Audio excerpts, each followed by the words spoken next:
আমেরিকায় winter season আসলে ইচ্ছা করে কোথাও পালিয়ে যায়। এত ঠান্ডার ভিতর বাচ্চাদেরকে ভোর সকালে উঠে স্কুলে যেতে হচ্ছে, আসলে অনেক মায়া লাগে।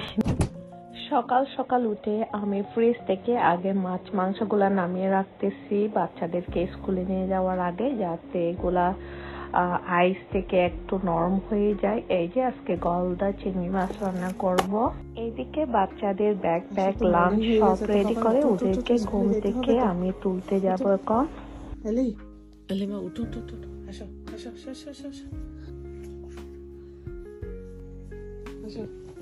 আরহাম বাবা, গুড মর্নিং বাবা।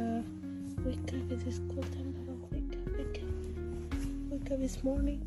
I'm going to wear my new shoes today. Now Arham getting ready. MashaAllah. Tani ready? Yes. Alisha koi? অনেক ঠান্ডা বাইরে। জ্যাকেট কই? বিগ জ্যাকেট কই? Hat, gloves. I have a hat already. Okay, jacket পরে না।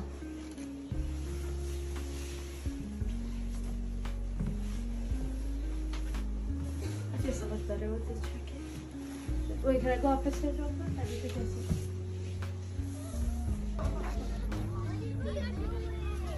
ও my goodness, কি যে ঠান্ডা! মানে আমি যদি আপনাদেরকে বোঝাতে পারতাম, এই যে ছোট ছোট পোলা পাইনগুলার জন্য এত খারাপ লাগে।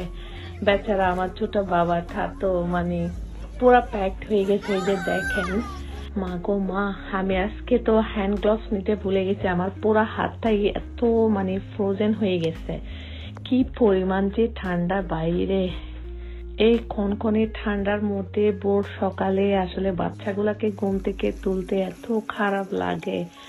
যা হোক, বাচ্চাদেরকে স্কুলে ড্রপ দিয়ে বাসায় চলে আসলাম।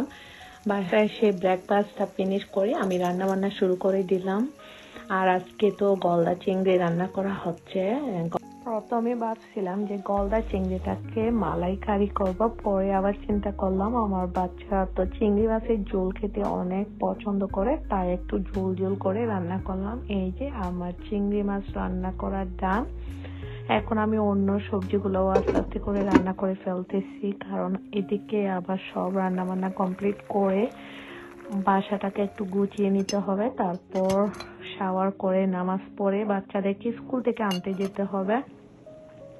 এই যে এদিকে বাচ্চাদের জন্য চিকেন রান্না করলাম আর শুটকি দিয়ে একটা সবজি রান্না করলাম, কারণ শুটকি সবজি না হলে আমার ভালো লাগে না। আর এদিকে ছোট চিংড়ি দিয়ে পুঁই শাক রান্না করলাম। এই তো আমার রান্না বান্না কমপ্লিট। আর আপনাদের সাথে ছোটখাটো একটা ভিডিও আপনাদের সাথে শেয়ার করলাম। আজকের মতো এখানেই বিদায় নিচ্ছি। আল্লাহ হাফেজ, সবাই ভালো থাকবেন, সুস্থ